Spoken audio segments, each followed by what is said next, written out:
little bit because square root graphs are inverses of the x squared function. A couple other things, some communication things with inverses. So our function name. So we've talked about our function name when we were doing operations with functions. Most time the function name is going to be f of x. Sometimes they use g of x, h of x. But f of x is your function name. When we're asked to find the inverse, that's going to be represented as f to the negative 1. So f to the negative 1 is going to mean find the inverse. When you raise something to the negative 1 power, what it does is it does the reciprocal.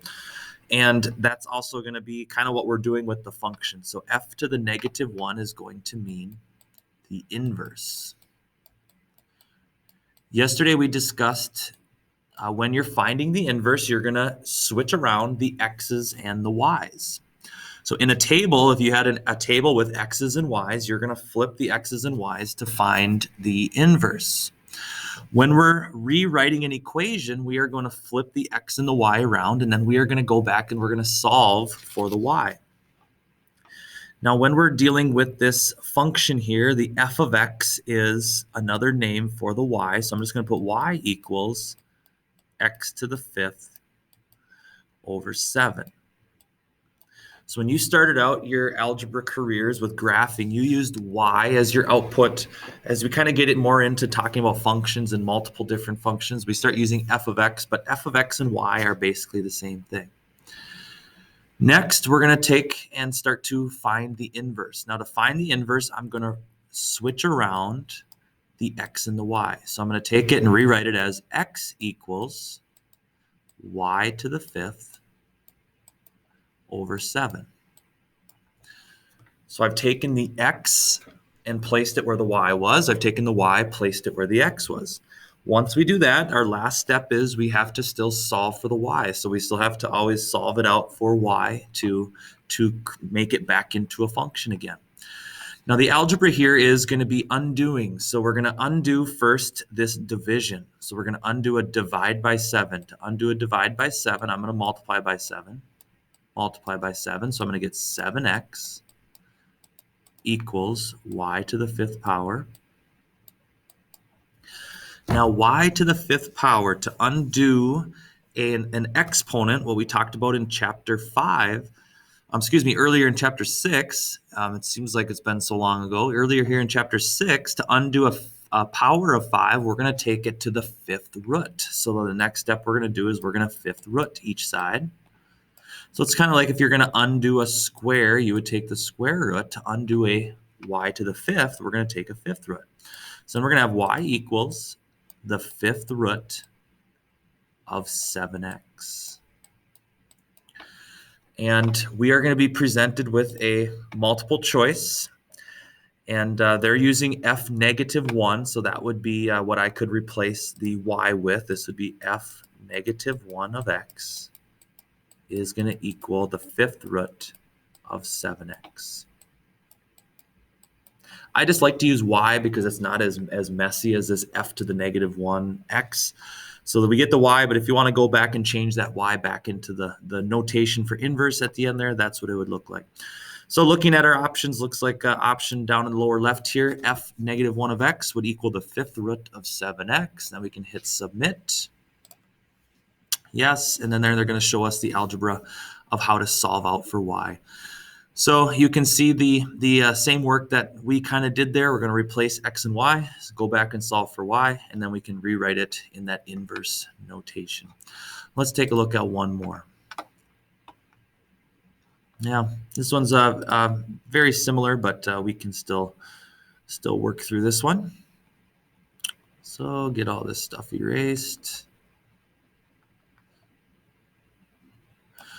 That'll work. All right, so now we're going to take here, I'm just going to rewrite it. It's going to be x equals, we're going to have a y minus 7 over 7.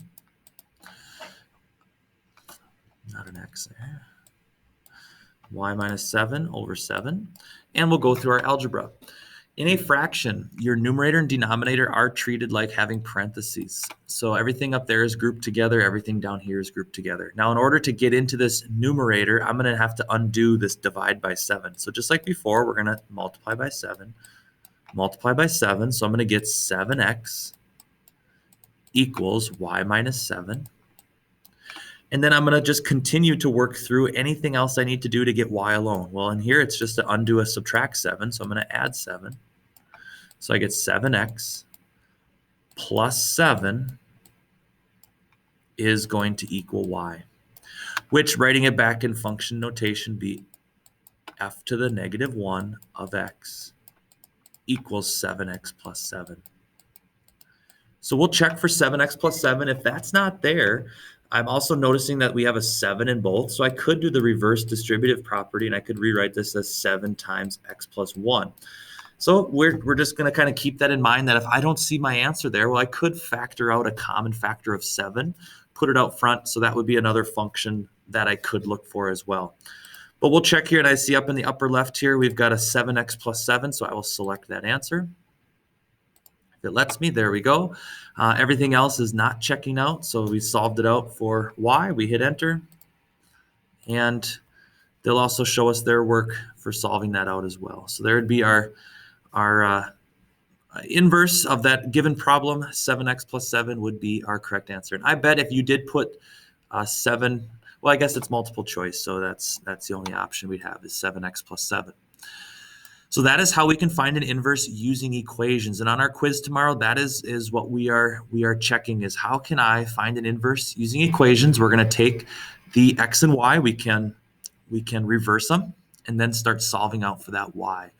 So you will have 2 of those to practice, and I can tell you there will be one of those on your quiz tomorrow. So this is just the same category of the problem that'll be on your quiz tomorrow as well. So make sure that you're trying a couple of those on your own as well. I'm just going to stop right there and stop to see, are there any questions you have on that first set of problems that I did? Any questions or clarifications you need?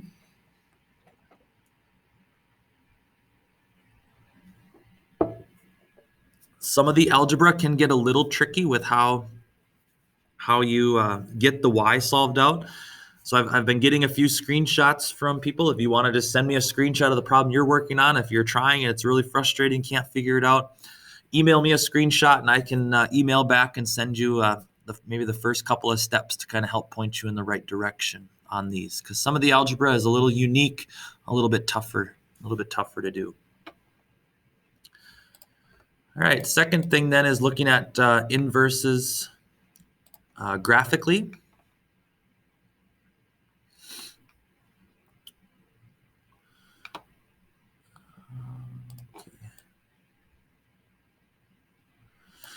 So an inverse is going to be a reflection over my line of y equals x. So all of our points are going to be reflected over the line y equals x. So I can here I can interact with my problem. So here I've got a point at 9, 1. And when you reflect over that x, that y equals x, if you remember back from geometry, so you're just going to look at how far away is 9, 1 away from my axis, and then I'm going to go on the other side and start to produce that as well. And I'm going to start to graph out. Well, I need to use my point here. We'll plot a point there. It looks like we're going to have a point here, and then you can continue finding points there and there, and we're going to start to see that reflection over my line y equals x. And for some reason my parabola is not lining up right, so I'm not going to submit this. But you can graph those inverses by interacting with your graph. You can find your points, and we're going to reflect those over the x-axis or the y equals x.